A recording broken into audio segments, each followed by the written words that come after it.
boy. For Jalen Carter.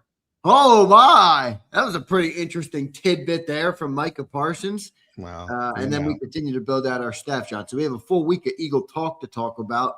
Let's start right there with some of the headlines that came from the weekend relating to the Eagles. Well, I'll start with the Micah one because there's a bunch of people who didn't believe me for many, many years when I told you how much the Eagles like Micah Parsons. I hope you realize it now because they weren't trading Micah Parsons for Jalen Carter. They were trading Micah Parsons. They were trading Jalen Carter, a number 1, a number 3, a day 3 for Micah Parsons. And there'd be a couple late draft, like the 3rd round pick. Maybe there would have been a 4th round pick coming back. That you're at that stage. You're trading draft position. Maybe the 5th round pick, a 6th round pick comes back. So it would have been Micah Parsons and 2 day 3 picks for Jalen Carter, a 1, a 3, and a 5. That's how much they wanted Micah Parsons. And I would have done that deal. That. I'm not saying you're crazy. I'm saying it's crazy that the Eagles. I don't think Howie's crazy. I don't think he is either. I'm saying just the thought of it. I'm not saying I don't think it's a crazy idea. I mean, if they think he's that good of a player, then make the move. And Jalen Carter, look, as good as Jalen Carter is, there is some stuff there that are still big question marks. I mean, the discipline. Well, yeah, especially. I mean, at the time they were thinking about it, there wasn't as many. I think there are more now because of the shoulder stuff. And I'm still very concerned about Jalen Carter because he was not right. In the playoffs, he had one of his worst games against San Francisco. So, yeah, he was not right. So I'm concerned from the health standpoint. They just might have, beat him up too much. And hopefully, he can get back to where he was. I think they got to manage him better. You can't just play a defensive tackle 1,000 snaps and expect him to not be worn down. And I think that affected Jalen Carter dramatically. Still a very good player. Still very young.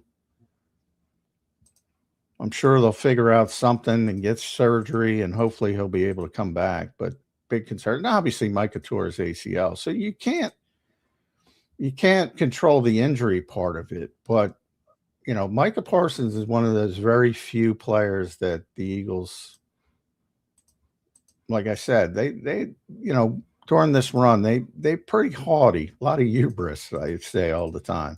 They don't worry about too many people. It was always interior. Look at themselves. It's about us. It's about us.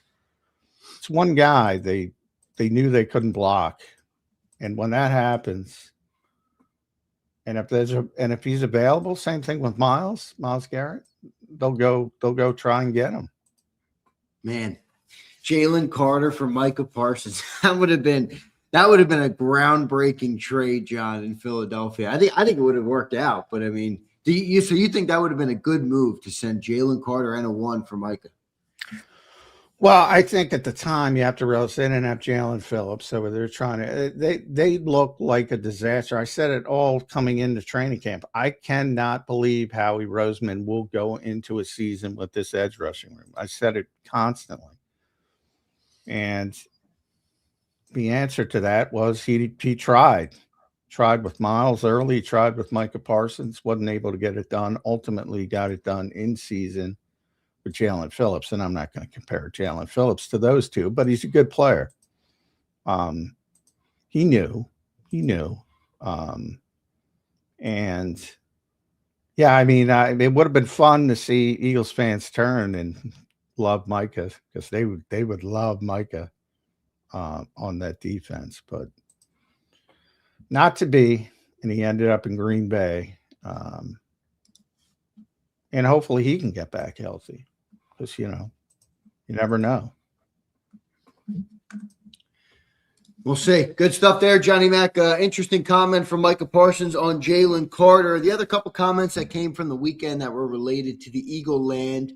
A.J. Brown was on with Micah Parsons as well. A lot of Micah Parsons podcast talk. You made some good job as a podcast host, Micah. You made some good headlines. So well done there. But AJ kind of pushed back. He still wants to be in Philly, but still seemed a little bit fuzzy to me. Did you happen to see what A.J. Brown had to say on the podcast, John? Yeah, I mean, it was just, he's doing his part, is how I described it. He knows if the Eagles are going to trade him, he's got to keep his value up. So he's smart enough to do that part of it. And then, boy, this is start early with my pet peeves. Has no one and realized like game day and yesterday was the biggest game day of the season, obviously with Super Bowl, the largest viewing audience, all that kind of stuff. Have people not noticed like the pregame shows, they repackage information to the casual viewers who don't pay attention I to know the that, NFL? but that's because I'm so engrossed in the NFL world. So this idea that AJ, first of all, the idea that the Eagles haven't engaged in trade talks, why would they at this point of the season, at this point of the calendar? Why would they? You don't engage in trade talks. You engage in trade talks at the end of the month in Indianapolis ahead of free agency.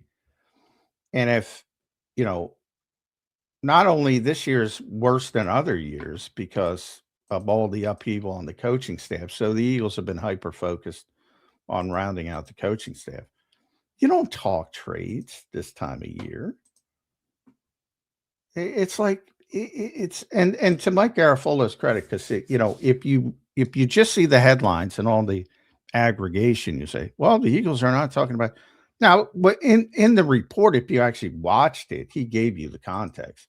Well, yeah, I mean, you don't talk about trades. It'll ramp up if it's going to ramp up in Indianapolis. And he said that. So I'm not blaming Mike, but that's just how things are packaged. You have the headline, and then people aggregate it. Eagles not talking about trade. Only point I'm trying to say is they're in a holding pattern. Don't get too excited by that. And I'm still about 50-50 that he might be back, but it has nothing to do with not talking about a trade at this point. You would not be talking about a trade at this point anyway. So it's not meaningful is all I'm trying to say. Yeah, that's fair enough. Fair enough. We'll see what ends up happening with AJ